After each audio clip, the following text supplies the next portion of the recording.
자, 1절부터 20절까지 볼 텐데요. 제가 먼저 읽겠습니다. 같이 교독하도록 하겠습니다.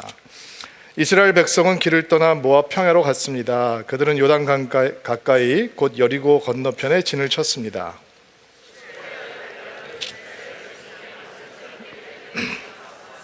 모압은 이스라엘 백성을 몹시 두려워했습니다. 그것은 그들의 수가 많았기 때문입니다. 모압은 이스라엘 백성 때문에 겁에 질려 있었습니다.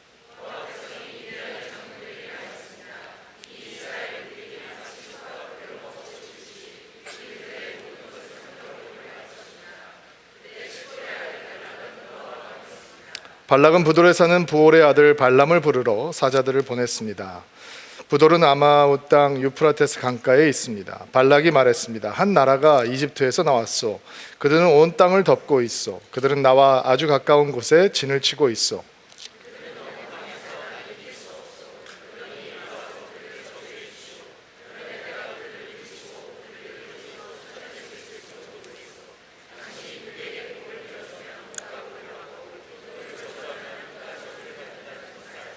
모압과 미디안의 지도자들은 복채를 그들의 손에 가지고 떠났습니다. 그들은 발람을 발견하고 발락의 말을 그에게 전했습니다.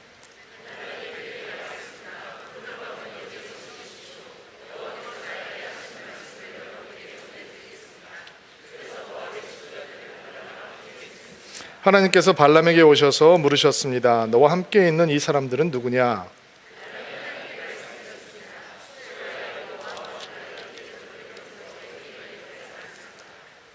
한 나라가 이집트에서 나왔소. 그들은 온 땅을 덮고 있어. 그러니 이리 와서 그들을 저주해 주시오. 그러면 내가 그들을 물리치고 그들을 이곳에서 쫓아낼 수 있을지도 모르겠소.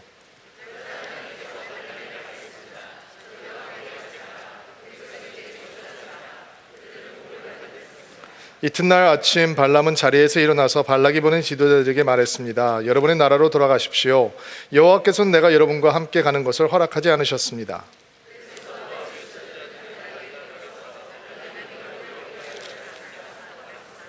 발락은 다른 지도자들을 보냈습니다. 이번에는 더 높고 더 많은 지도자들을 보냈습니다.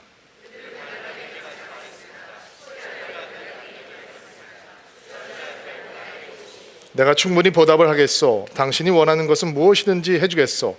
와서 이 백성을 저주해 주시오.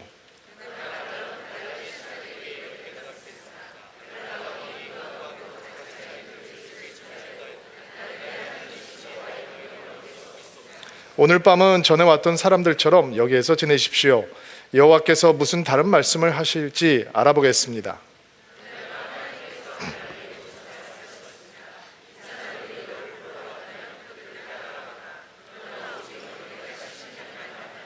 자, 우리 가슴에 손을 얹고 믿음을 고백하고 하는 말씀 듣겠습니다. 제가 먼저 고백하겠습니다. 하나님은 나를 사랑하십니다. 나는 그 사랑 안에 있습니다. 하나님은 오늘 나에게 말씀하실 것입니다. 그 말씀에 능력이 있습니다. 그 말씀에 생명이 있습니다. 나의 마음을 하나님께 열겠습니다. 나의 생각을 예수님께 집중하겠습니다. 들은 만큼 변합니다. 들은 만큼 행복해집니다. 지난주에 우리가 보았던 민수기 21장은 이스라엘의 광야 여정에서 매우 특별한 반전이 생기고 있다라고 하는 것을 보여주었습니다. 구리뱀 사건을 중심으로 구리뱀 사건이 있기 전에 가나안 부족 아랏 왕과의 전쟁에서 이스라엘이 승리를 하게 되고요. 구리뱀 사건 이후에 아모리 족속의 아주 강한 왕이었던 시온과 바산의 옥이라는 왕을 이스라엘 백성들이 무너뜨리게 됩니다. 하나님께서는 패배하는 이스라엘이 아닌 승리하는 이스라엘의 새로운 역사를 이제 시작하고 계시는 것입니다. 오늘 사건도 그런 새로운 흐름 속에서 그 맥락에서 이해를 해야 하는 것입니다. 출애굽 1세대들이 자기 자신들을 메뚜기 같다라고 생각하며 하나님을 불신함으로 광야에서 죽어갔죠. 그런데 새로운 세대를 하나님께서는 메뚜기 세대가 아니라 용사의 세대로 일으켜 세우시고 있으신 것입니다.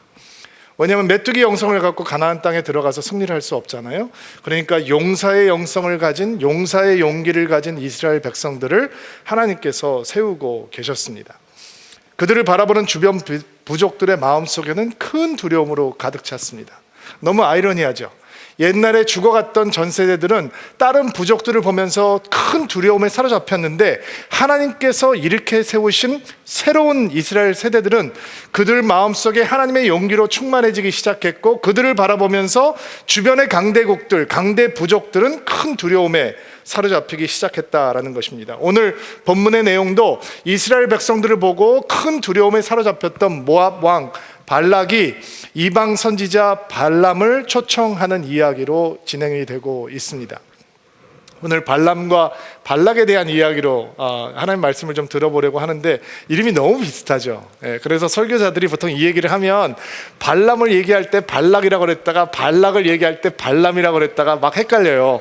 1부 때 2부 때도 신 목사님이 적절하게 헷갈리게 설교를 했는데, 제가 헷갈리게 얘기를 해도 여러분은 알아서 분별해서 들으시기를 바랍니다. 발락은 모압의 왕이고 발람은 이방 거짓 선지자고. 자, 오늘 이 민수기 22장부터 24장에 나와 있는 두 사람의 사건을 통해서 하나님의 음성을 들어보도록 하겠습니다. 사건 개요는 이렇습니다. 모압의 왕이었던 발락이 이스라엘이 아모리의 강한 왕들 시온과 옥이 무너지는 것을 보았습니다. 이스라엘 대군이 승승장구하고 이제 가나안 땅이 눈앞에 보이는 요단강 동편 모압 평야에 진을 차리고 있었습니다. 하나님께서는 처음부터 이스라엘이 모압과 전쟁을 하는 것을 허락하지 않으셨습니다. 에돔과 전쟁을 하는 것을 허락하지 않으셨던 것처럼 모압과의 전쟁도 허락하지 않으셨습니다. 왜냐하면 모압이라고 하는 나라는 갈대아 우르 땅을 아브라함과 같이 떠나왔던 아브라함의 조카 롯의 후손들이 살고 있는 나라였기 때문에 처음부터 전쟁을 허락하지 않으셨던 것입니다. 그런데 그것을 알지 못했던 모압 왕 발락이 큰 두려움에 사로잡혀서 엄청난 이스라엘 군인의 숫자 때문에 벌벌벌벌 떨면서 이스라엘을 바라보게 됩니다. 발락이라고 하는 이름의 뜻은 파괴자라고 하는 뜻입니다. 그러니까 우리는 모압 왕 발락이 어떤 왕이었는지 대강 이렇게 상상을 해볼 수 있겠죠. 가는 곳마다 파괴하고 전멸시키던 왕이었습니다. 그런데 그 파괴자 발락이 이스라엘을 바라보고 공포에 사로잡히게 되었습니다. 이스라엘은 가나안 지역 사람들에게 큰 두려움이 대상이 되어가고 있었습니다. 그래서 모압 왕 발락이 이스라엘 상대로 전쟁을 해서는 승산이 없다라고 하는 것을 알고 있기 때문에 지혜로운 미디안 부족의 장로들과 함께 모여서 작전을 짜기 시작합니다. 이 미디안 족속들은 여러 민족의 집합체였는데 그들이 그 지역의 상권과 무역권을 독점하고 있었기 때문에 많이 왔다 갔다 하면서 무역을 하다 보니까 그 지역의 온갖 정보력을 다 가지고 있는 사람들이었습니다. 그래서 의논을 해보니까 그들이 생각해낸 이스라엘을 이길 수 있는 묘책이 바로 발람을 불러오는 것이었습니다. 발람이라고 하는 사람은 모압으로부터 한 650km 떨어져 있는 메소포타미아 지역의 부돌이라고 하는 곳에 살고 있는 사람이었습니다. 이 사람이 뭐를 하는 사람이기에 이 사람을 불러오면 이스라엘과 전쟁에서 승리할 수 있다, 이스라엘을 쫓아낼 수 있다라고 생각을 했던 것일까요? 혹시 삼국지에 나오는 제갈공명처럼 대단한 지혜를 가진 이 책략가이기 때문에 발람을 불러오기로 한 것일까요? 그렇지 않습니다. 그의 정체를 한번 봅시다. 5절과 6절 말씀 읽어볼게요. 시작. 발락은 부돌에 사는 부올의 아들 발람을 부르러 사람들을 보냈습니다. 부돌은 아마웃 땅 유프라테스 강가에 있습니다. 발락이 말했습니다. 한 나라가 이집트에서 나왔소. 그들은 온 땅을 덮고 있어. 그들은 나와 아주 가까이 온 곳에 진을 치고 있어. 그들은 너무 강해서 나는 이길 수 없어. 그러니 이리 와서 그들을 저주해 주시오. 그러면 내가 그를 물리치고 그들을 이곳에서 쫓아낼 수 있을지도 모르겠소. 당신이 누구에게 복을 빌어주면 그가 복을 받고 누구를 저주하면 그가 저주를 받는다는 것을 알고 있어. 누군가를 축복하면 복을 받고 누군가를 저주하면 저주를 받게 하는 이런 신통한 능력을 가진 사람이었다라고 성경은 소개하고 있죠.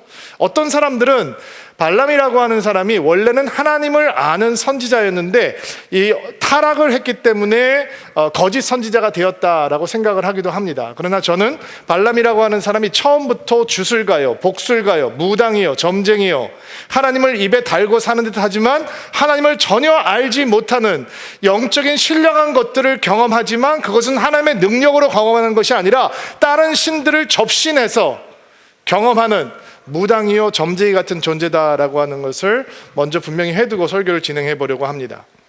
신실한 하나님의 선지자였다가 어떤 계기로 타락한 사람이 아니고 처음부터 여러 신을 섬기는 다신을 섬기는 사람이었는데 그가 하나님을 만날 수 있는 기회가 있었는데 자신의 탐욕에 사로잡혀서 그 기회마저 내팽개치는 그런 타락한 사람입니다.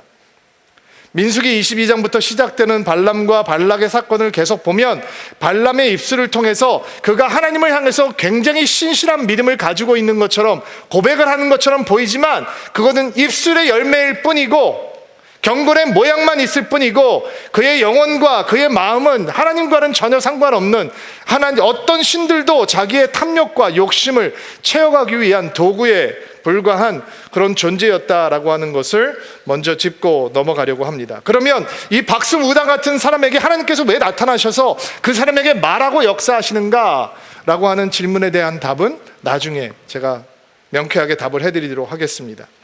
발람을 데리고 오기 위해서 사신단이 만들어지고 그들에게 큰 복채를 쥐어주어서 발람을 초청하는 여정을 떠나게 됩니다. 650km나 떨어져 있으니까 여러분 생각해 보세요. 옛날에 뭐 낙타 타고 나귀 타고 이렇게 여행을 하는 건데 사막을 가지고 여행하는 거 하루에 한 30km 정도 움직인다라고 생각하면 한 달이 넘는 거리가 될 거고 더 많이 가면 좀 작겠죠. 그러니까 2번 왔다 갔다 하기 때문에 적어도 3달 정도는 이 사람을 불러오기 위한 여정이 진행될도록 지극히 정성을 쏟아서 발락 왕이 발람이라고 하는 거짓 선지자를 불려오려고 합니다. 요구사항은 간단합니다. 어마어마한 규모의 군대를 가진 이스라엘을 저주해서 내가 그들을 이길 수 있게 해달라라고 하는 요청 사항입니다. 12절 말씀 한번 가볼게요. 발람이 사신단의 요구를 듣고 하나님 앞에 기도를 한 다음에 진짜 하나님께서 발람에게 나타나셔서 말씀하시는 장면입니다. 12절 읽어주세요. 시작. 그러자 하나님께서 발람에게 말했습니다. 저들과 함께 가지 마라. 그들에게 저주하지 마라. 그들은 복을 받은 백성이다. 그들과 함께 가지 마라. 저주하지 마라. 그들의 요구에 응하지 마라. 왜냐하면 그들은 이미 복을 받은 백성이기 때문이다. 아주 간단하고 명쾌한 메시지이죠. 그들은 이미 복을 받은 백성이다. 그러므로 너는 그들을 저주해서는 안 된다. 놓치지 마세요. 그들은 이미 복을 받은 백성이다 라고 하나님께서 말씀하셨어요. 그리고 그동안 우리는 민수기를 보면서 출애굽 1세대 그리고 출애굽 2세대들의 실패 행각에 대해서 보았잖아요. 원망하고 불평하고 만나 먹으면서 배고프다고 하고 부추 먹고 싶다고 그러고 오이 먹고 싶다고 그러고 고기 달라고 그러고 물 없다고 징징거리고 이집트로 돌아가겠다고 목 놓아서 울고 이런 실패 행각들을 봐왔단 말이에요. 형편없죠. 여러분 이런 사람들이 어디 있어요? 아무리 적게 거두어도 한 1톤이나 되는 메추라기 고기를 거두어서 이 천막에다 널어놓고 살고 있던 사람들이 다시 이집트로 돌아가겠다, 노예가 다시 되겠다라고 하는 게 말이 돼요? 말이 안 되죠. 그래서 하나님께서 끊임없이 징계하시잖아요. 그런 와중에도 이스라엘 백성들은 이미 하나님의 복을 받은 백성이다 라고 하나님께서 선포하고 계시는 거예요. 아멘으로 받으셔야 되는데. 그렇다면 이스라엘 백성들이 받을 복이라고 하는 것은 그들의 어떠함과는 상관이 없는 거겠죠. 형편없잖아요. 자격 없잖아요. 어떤 선한 행동도 하고 있지 않잖아요. 그런데도 그들이 이미 복을 받은 백성이다, 복이 이미 그들에게 임해왔다라고 하나님께서 선포하셨다면 그들이 누리는 복은 그들의 어떠함과는 전혀 상관이 없는 하나님의 어떠하심에 근거한 복이 되겠죠. 이해가 되시나요? 이스라엘 백성들이 아무리 형편없는 모습을 보여주어도 하나님께서 그들을 축복하겠다라고 하는 의도를 깨어버릴 수가 없는 거예요. 그들의 노력과 공로로 주어지는 복이 아니라 하나님의 신실하신 사랑으로 인해서 주어지는 복. 우리가 그 하나님의 말씀을 한번 약속을 한번 기억해 봅시다. 창세기 12장 1절부터 3절. 처음 아브라함 자손들에게 주어지는 복의 약속의 말씀이에요. 읽어주세요. 시작.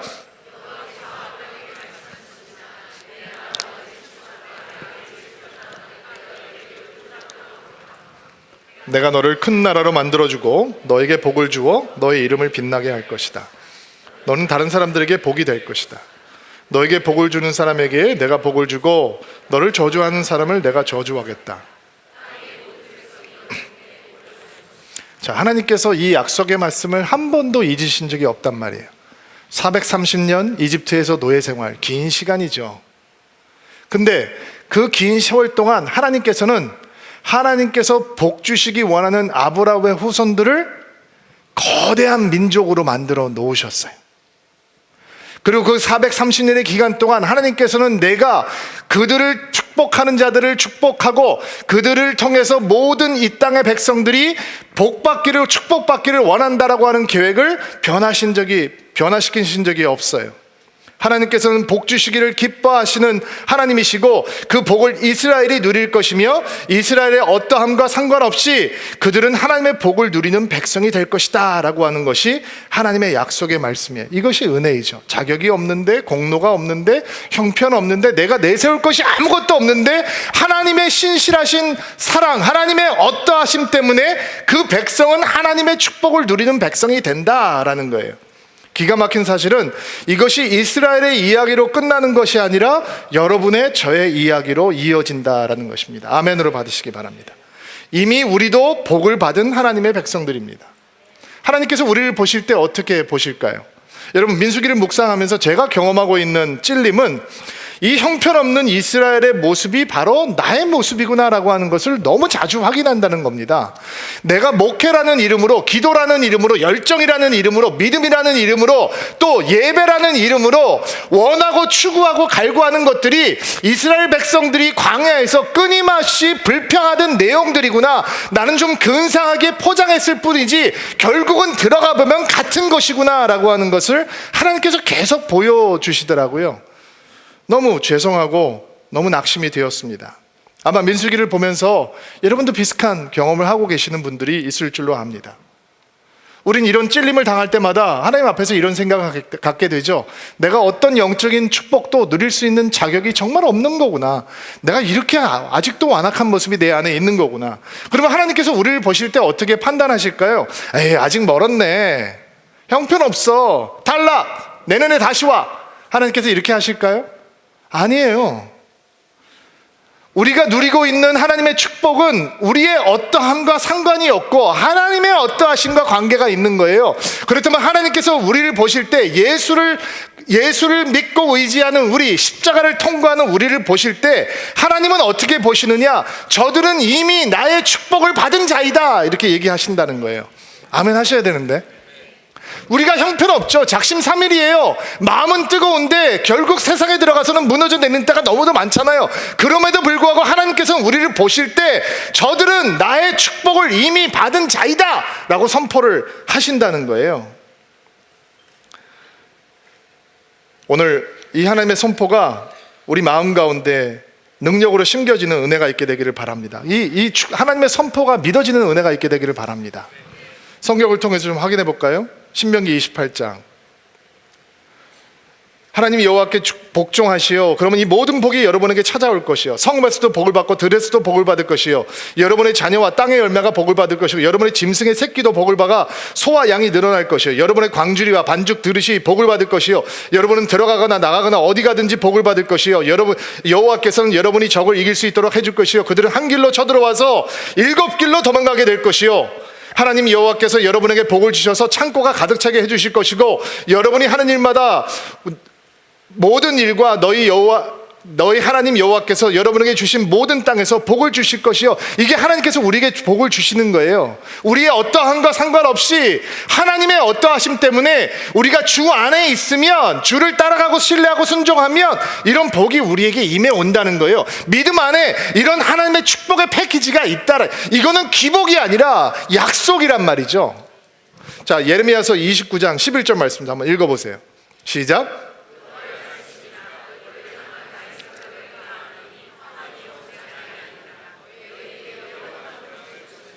재앙이 아니라 미래의 희망을 주는 것이라는 거예요. 아멘. 갈라디아서 4장 7절 말씀 읽어주세요. 여러분은 이제 종이 아니라 하나님의 자녀입니다. 여러분이 하나님의 자녀가 되었으므로 하나님께서 여러분에게 유업을 주실 것입니다. 하늘의 유업이 믿음 안에 우리에게 찾아온다라는 거예요. 이것이 약속이죠. 이게 하나님께서 가지고 계시는 우리를 향한 마음이에요.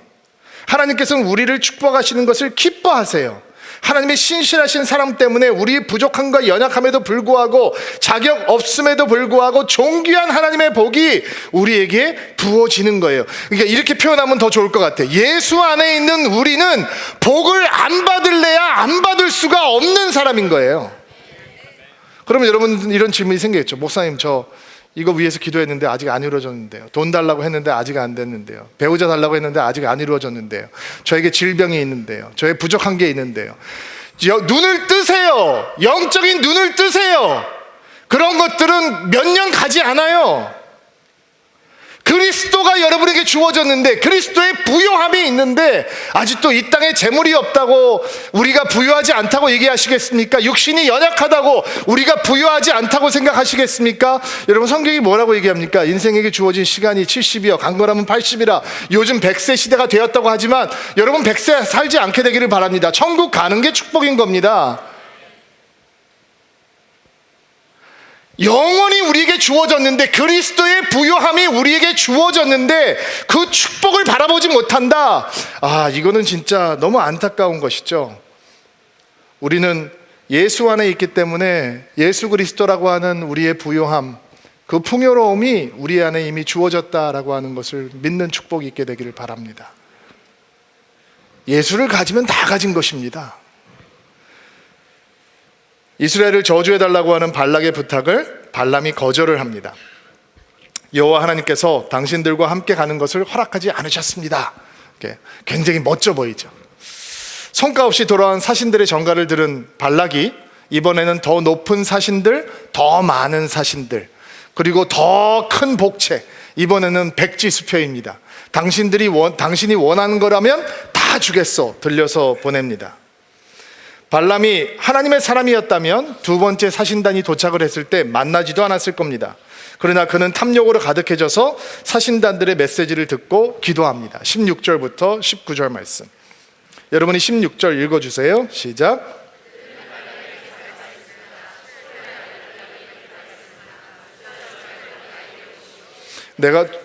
내가 충분히 보답하겠소. 당신이 원하는 것은 무엇이든지 해주겠소. 와서 이 백성을 저주해 주시오.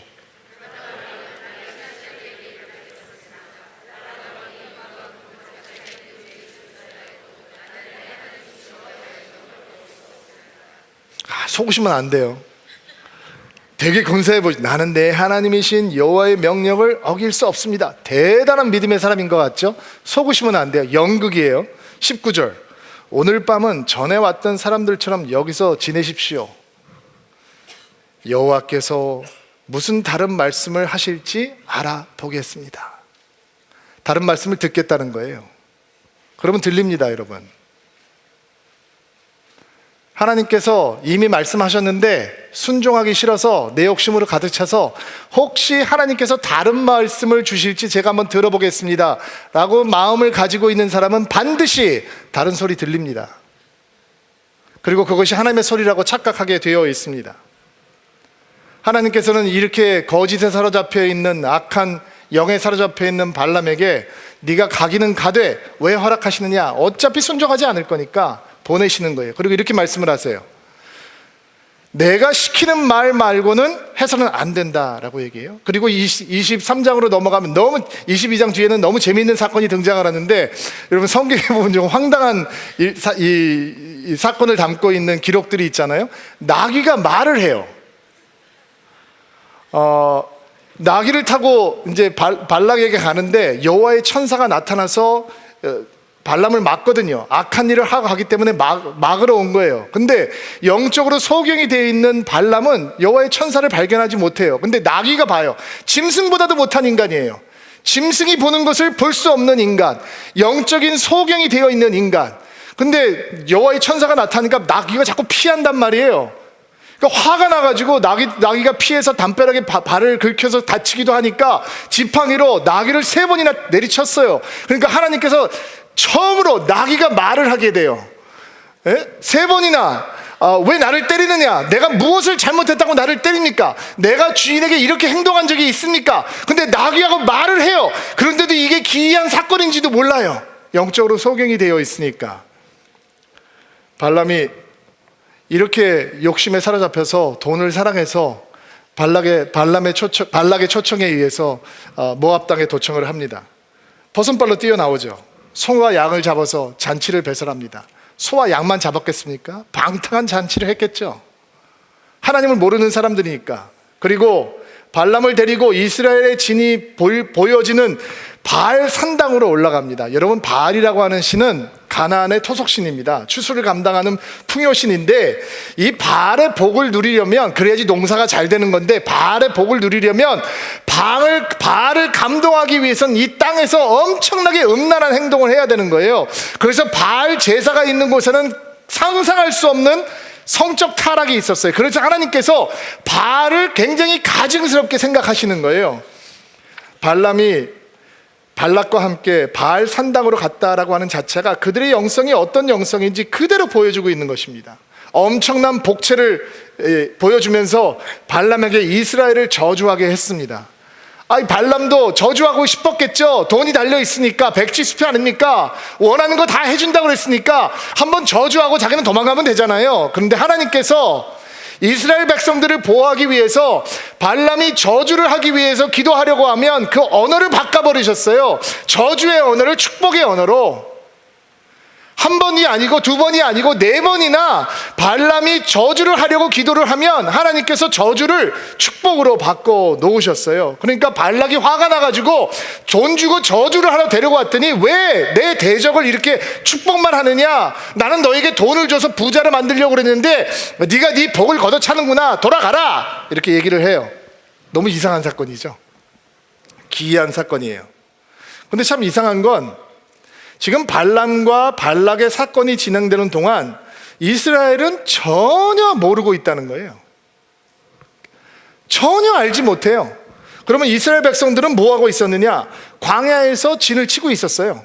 그날도 어쩌면 어떤 사람들은 일어나서 아이고 이 지긋지긋한 만나 또 먹어야 되나 라고 했을지도 모르고, 왜 빨리 쳐들어가지 않고 이렇게 머물러 있나 꿍시렁꿍시렁 했을지도 모르고, 그날도 평범한 일상, 부부끼리 다투고 엄마와 자녀가 소리 악다구니 쓰고 이러면서 살았을지 몰라요. 그러나 그들이 모르는 영역에서 그들을 저주하려고 하는 세력과 그들을 보호하시려고 하는 하나님의 열정과 열심이 충돌하고 부딪히고 있었다는 거예요. 이게 오늘 우리가 배워야 하는 영적인 레슨이에요. 우리가 눈에 보이지 않는 곳에서 우리를 저주하고 무너뜨리려고 하는 세력이 있고, 그 세력에 맞서서 우리를 보호하시고 지키시는 하나님의 열정이 있는 거예요. 목사님 21세기에 이렇게 인테리들이 많은 서울에서 뭐 영적 세계, 우리를 무너뜨리려고 하는 악한 영, 뭐 마귀 이런 얘기하면 목사님 교회 왔다가도 사람들이 교회 안 나오죠. 근데 여러분이 인정을 하건 인정하지 않건, 인식하건 인식하지 않건 사실 그런 일들이 벌어지고 있다는 거예요. 그럼 왜 하나님께서 발람과 같은 거짓 선지자, 무당, 주술가 같은 사람들과 함께 말씀을 하실까? 왜냐하면 그렇게 해서라도 하나님의 백성을 보호하고 싶은 하나님의 사랑 때문이죠. 하나님께서는 발람을 무너뜨리고 발락의 괴계를 무너뜨리면서 이스라엘을 보호하고 계셨던 거예요. 지난주에 광야에서 불뱀이 나와서 이스라엘을 막 무는 사건을 보았잖아요.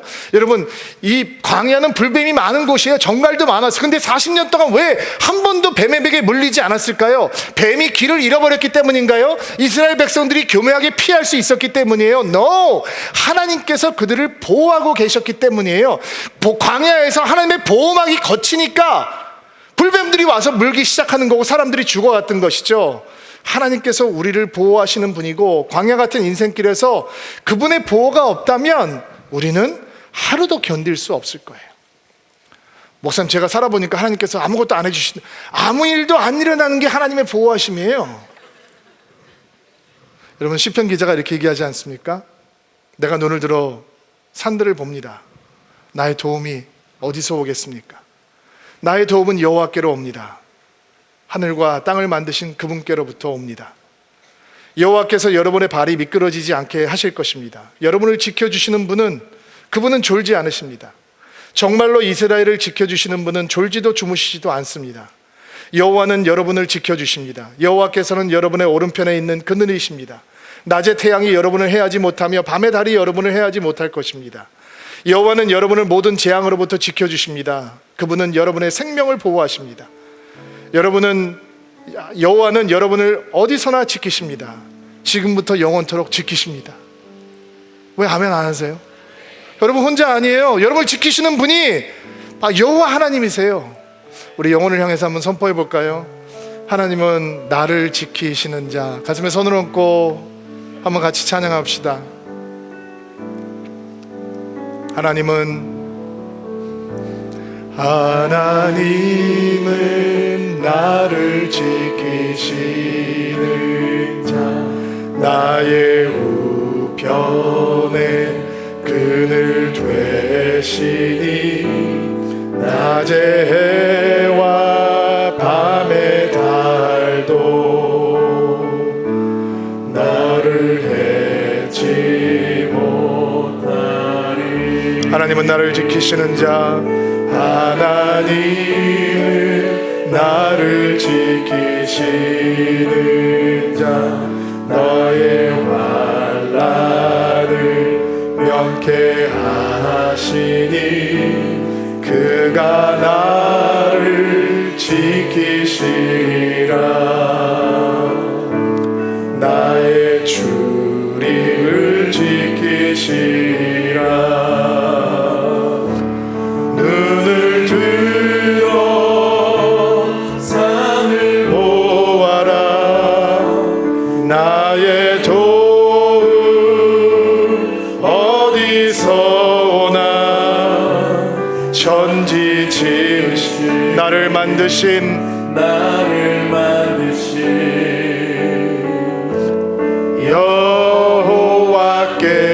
여호와께로다. 아멘. 여러분, 하나님께서 우리를 지키시는데 무엇을 두려워하겠습니까? 어떤 저주가 우리를 망가뜨리겠습니까? 하나님께서 우리를 보호하시는데 누가 하나님을 사랑으로부터 우리를 끊을 수 있겠습니까? 하나님께서 우리 편이신데 무엇을 두려워하겠습니까? 내 인생의 상황이 그리 밝지 않습니다, 목사님. 그렇다면 오늘 주의 말씀을 향해서 여러분의 영혼을 열어야 합니다. 여러분이 보이지 않는 곳에서조차 발람 같은 악한 세력들을 막으면서 하나님께서 여러분을 보호하고 계십니다. 어떤 상황에서도 그 사실은 변하지 않습니다. 여러분, 광야도, 아무것도 없는 광야도 하나님의 쏟아지는 축복을 막지 못합니다. 광야도, 아무것도 없는 광야도 믿음의 사람들을 향해서는 하나님의 축복이 쏟아지는 거룩한 성소가 되는 것입니다. 원수의 목전에서 내게 상을 차려주시고 머리에 기름을 부으시고 잔이 넘친다는 시편의 고백. 여러분, 무당을 데려다가 저주를 시키는데 무당이 입을 열면 이스라엘 백성들을 축복하는 거예요. 그리고 네 번째는 이스라엘 백성들을 저주하는 사람들에게 임해올 저주를 얘기하는 거예요. 발락 왕이 겁에 질려요. 거기 듣고 있는 신하와 장수들이 이스라엘을 향해서 큰 공포에 사로잡히게 돼요. 이게 하나님께서 우리를 보호하시고 우리에게 승리를 주시는 은혜인 것이죠. 발람을 통해서 이스라엘을 저주하려고 했던 발락의 계획은 실패했습니다. 그런데 발람과 발락의 이야기는 아직 끝이 아닙니다. 민수기 25장을 보면 이스라엘의 사람들이 모압의 여인들과 음행을 하는 사건이 등장을 합니다. 모압 여자들을 따라서 바알을 예배하는 제사에 참여하게 되고 그 자리에서 모압 여인들과 음행에 빠져서 하나님께서 끔찍한 전염병을 돌게 하시고 24,000명이나 되는 사람들이 그 음행 때문에 죽어갑니다. 너무 이상하지 않습니까? 이상한 사건이잖아요. 지금 그들이 알지 못하는 곳에서 발람과 발락의 사건은 일어나고 있지만 이스라엘은 어떤 상황이냐면 승승장구, 가는 곳마다 승리하고 있단 말이에요. 요단 동편의 땅을 그들이 정복했어요. 시온과 옥이라고 하는 사람은 그 주변에 있는 사람들이 몹시 두려워하는 아주 포악한 왕들이었어요. 그 무서워하는 사람이었죠. 근데 이스라엘 백성들이 소가 풀을 잡아먹듯이 그냥 멸망시켜버렸어요. 없어졌어요. 근데 갑자기 일어나서 집단적으로 모압 여인들과 음행을 벌인다? 이게 도대체 무슨 사건이에요? 너무 이상한 사건 아니에요? 이 사건 뒤에 바로 탐욕에 사로잡혔던 발람의 계획이 숨어져 있는 것입니다. 민수기 31장 16절 읽어주시겠어요? 시작.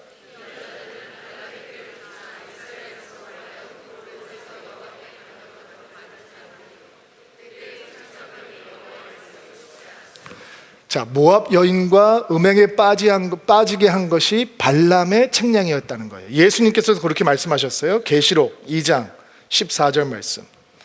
하지만 몇 가지 내게 책망할 일이 있다. 너희 가운데 발람의 가르침을 따르는 무리들을 왜 그대로 보고만 있느냐. 발람은 발락을 시켜 이스라엘 사람들이 죄를 짓도록 부추겼다. 이스라엘 백성들이 우상에 바친 제물을 먹고 음란한 죄를 지었던 것을 알고 있지 않느냐. 그러니까 시나리오가 대충 짐작이 가시죠. 이 발람이 이스라엘을 저주하려고 했어요. 돈 때문에. 근데 저주할 수가 없는 거예요. 저주하려고 입을 열면 하나님께서 축복의 선언을 하게 하셨어요. 그리고 그 말을 바꿀 수가 없는 거예요. 그런데 하나님의 축복을 저주로 바꿀 수는 없지만 하나님의 축복을 받는 믿음의 사람들을 하나님의 축복을 내차버리는 사람들로 전락시킬 수는 있는 거죠. 다가오는 복을 그냥 다 엎어버리는 형편없는 사람들로 만들어버릴 수는 있는 거예요. 그래서 모압 여인들을 동원해서 이스라엘 남자들을 우상숭배에 빠지게 하고 음행에 빠지게 하는 것이죠. 축복하시는 하나님을 대적할 수 없으니 축복받는 사람들을 타락시키고 하나님의 축복을 받지 못하는 사람들로 전락시켜버리는 것이 바로 발람의 계획이었어요. 이게 무시무시하죠. 무시무시한 계획인 거예요. 자, 보세요. 하나님은 변함이 없으세요. 그렇죠? 그분의 백성들을 사랑하시고 축복하세요. 이스라엘은 하나님의 백성이에요. 이미 축복을 받았어요. 그런데 이스라엘이 음행에 빠지면, 우상 숭배에 빠지면 하나님의 다가오는 축복을 걷어차 버리는 거예요. 이스라엘은 하나님의 축복을 담을 수 있는 그릇이 안 되는 거예요. 자, 그러면 발람의 공격은 성도들을 향해서 펼쳐지죠. 오늘도 하나님께서 우리를 사랑하세요. 그 사랑의 하나님께서는 우리를 축복하기를 기뻐하세요. 그것은 변하지 않아요. 이것을 마귀는 바꾸지 못해요. 우리는 하나님의 백성이에요. 예수 안에 있는 우리는 하나님의 사람들이에요. 우리는 이미 복을 받은 사람들, 그것은 변하지 않아요. 마귀가 그것을 바꿀 수 없어요. 그런데 우리가 이스라엘처럼 음행에 빠지고 바알에게 무릎을 꿇으면 하나님의 축복을 걷어차버리는 거예요. 축복을 받을 수 없는 그릇이 되어버리는 거예요. 하나님의 축복이 쏟아지고 있는데 막상 내가 음행에 빠지고 바알 앞에 무릎을 꿇으면 그 축복과 나는 전혀 상관없이 되어버리는 것이죠.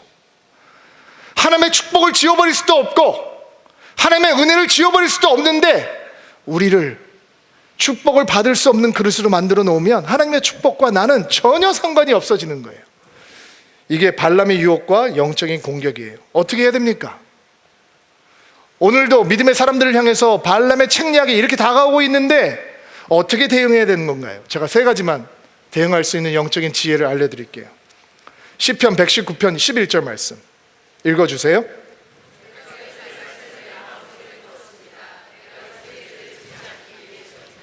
자, 첫 번째 방법은 말씀으로 우리의 마음을 지키는 거예요. 말씀, 목사님 너무 평범하네요. 아니, 말씀을 읽는 거 말고 말씀을 내 안에 두어서 죄가 무너지도록, 죄가 들어오지 못하도록 지키는 거예요. 여러분, 말씀에는 죄를 무너뜨리는 권세가 있어요. 말씀은 죄를 꺾어버리는 칼이에요. 마음에 자꾸 더러운 생각이 생기는 사람이 있다면 말씀을 크게 읽고 암송하는 훈련을 한번 해보세요. 그러면 여러분이 말씀이 얼마나 강력한 힘인지 깨닫게 되실 거예요. 말씀으로 우리의 마음을 지키는 거예요. 발람의 생각들이 우리를 유혹하지 못하도록. 두 번째, 자, 디모데전서 4장 7절 말씀 한번 읽어보세요. 경건에 이르도록 내 자신을 연단하라. 강해지는 영적인 훈련을 하는 거죠. 강해지는 영적인 훈련. 누구도 우연히 강건해지고 영적으로 강한 사람이 되지 않습니다. 그것은 훈련을 통해서 가능합니다. 연단이란 땀 흘리고 수고하고 육신의 본성을 거스르는 영적인 근육을 키우는 것을, 그런 훈련인 것을 포함하고 있습니다. 영적으로 강해지려는 연단과 훈련이 있을 때 우리는 발람의 책략에 넘어가지 않는 것입니다. 저희 교회에서는 예배 전에 2부의 3배 때 예배 전에 중보기도실에서 우리 중보기도 사역을 하는 자매님들이 예배를 위해서 열심히 기도합니다. 얼마나 뜨겁게 열심히 기도하는지 모릅니다. 근데 제가 얼마 전부터 이런 생각이 들기 시작했습니다. 우리 교회에서는 왜 여자들만 중보기도 하지?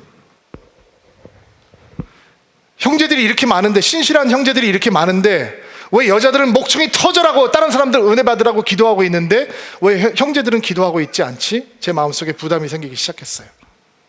그래서 남성들 중보기도 모임도 만들어야 되겠다라고 생각을 했어요. 기도원의 삼박연서가 목사님 남자들은 바쁜데요. 여러분, 바쁠 때 하나님 앞에 드리는 시간이 정말 보석 같은 시간입니다. 아멘. 할 일 많은데요. 할 일보다 예수님의 일이 중심이 될 때 여러분의 삶이 축복받는 삶이 되는 것입니다. 아멘. 남자 형제들이 모여서 서울드림교회에 정말 기도원의 300용사처럼 주의 이름을 부르고 교회를 위해서 중보하고 강한 용사로 서는 사람들이 섰으면 좋겠다라는 마음의 열정이 생기기 시작했어요. 우리 형제님들 기도하면서 준비하실 수 있게 되기를 바랍니다. 특세 끝나고 우리 남성 중보기도자들을 모집하겠습니다. 일기 모여서 1년 동안 헌신하고 기도하고 또 마음의 준비가 안 된 사람들이 2기 때 와서 기도하시고 그리스도의 강한 용사로 서는 형제들이 되기를 주의 이름으로 축복합니다. 어떻게 발람의 괴계를 파할 수 있느냐? 강해지는 영적인 훈련을 하는 것입니다. 마지막으로 하나 더, 야고보서 4장 7절 말씀 읽어주세요. 시작.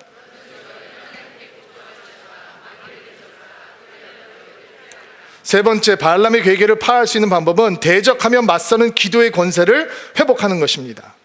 하나님께 복종하고 따르는 믿음의 사람에게는 영적인 권세가 있습니다. 예수의 권세가 우리의 권세가 되고 십자가의 권세가 우리의 권세가 되고 예수의 능력이 우리의 능력이 되는 것입니다. 아멘은 하셔야 되는데, 여러분, 모압 여인들이 나타났을 때 세속적인 크리스찬들은 주님을 사랑하니까 이런 엑스트라 복을 하나님께서 주시네 라고 생각할 수 있습니다. 또 세속적인 크리스찬들은 넘어지고 한번 회개하면 되지 뭐 라고 생각을 합니다.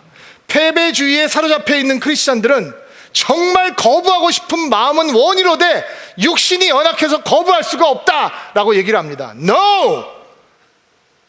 그렇지 않습니다. 여러분, 모압 여인들과 은행에 빠지면 죽는 길을 가게 되는 것입니다. 성경은 그렇게 얘기하지 않습니다. 마귀를 꾸짖고 대적하라. 그러면 너희를 피하리라 라고 얘기합니다.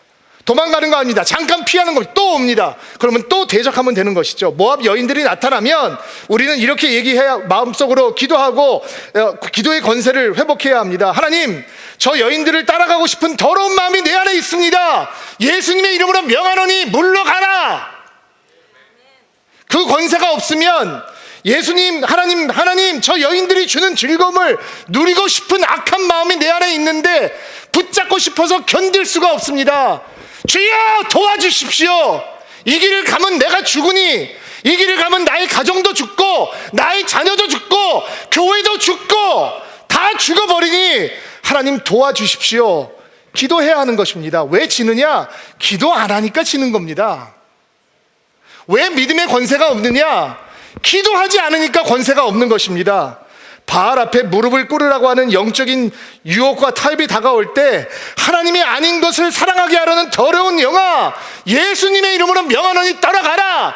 물리치는 사람들에게는 예수가 가장 존귀한 분이 되는 것입니다. 어떻게 예수님을 세상과 비교할 수 있겠습니까? 어떻게 세상이 주는 값싼 즐거움과 예수의 부요함과 비교할 수 있겠습니까? 마른 뼈야 살아나라 외치는 자들에게 영적인 회복이 있는 것입니다. 이 기도의 권세가 얼마나 놀라운 것인지 날마다 발람의 공격을 받는 우리들이 경험할 수 있게 되기를 바랍니다. 하나님께서 우리를 향해서 너희는 이미 복을 받은 백성이다 라고 선포해 주십니다. 발람의 덫에 사로잡혀서 우리의 축복을 걷어차지 않는 믿음의 사람들이 되기를, 승리의 사람들이 되기를, 거룩과 순결한 하나님의 자녀들이 되기를 주의 이름으로 축복합니다. 오랫동안 앉아 계셨는데 한번 일어나시겠어요?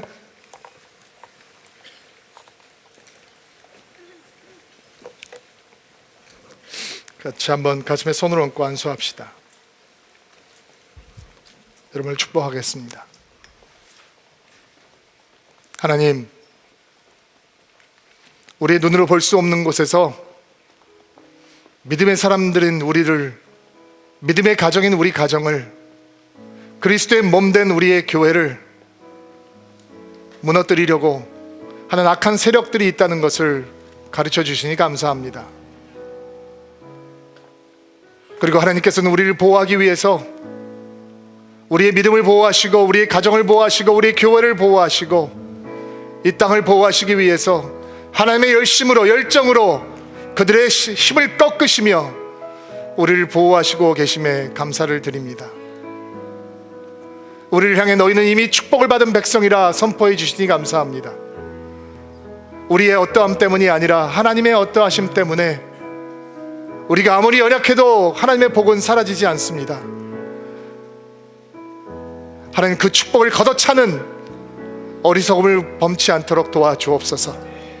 모압 여인들이 바알 앞에 무릎을 꿇으라고 유혹하며 우리를 끌어당길 때 하나님, 믿음의 권세를 회복하게 하옵소서. 십자가의 권세를 회복할 수 있도록 도와주시옵소서. 말씀으로 우리의 마음을 지키게 하옵소서. 강한 용사로 훈련될 수 있도록 도와주시옵소서. 대적하고 기도함으로 승리할 수 있도록 도와주옵소서. 어느 순간도 거룩과 순결을 놓치지 않는 보석 같은 하나님의 자녀들이 될 수 있도록 축복하여 주옵소서.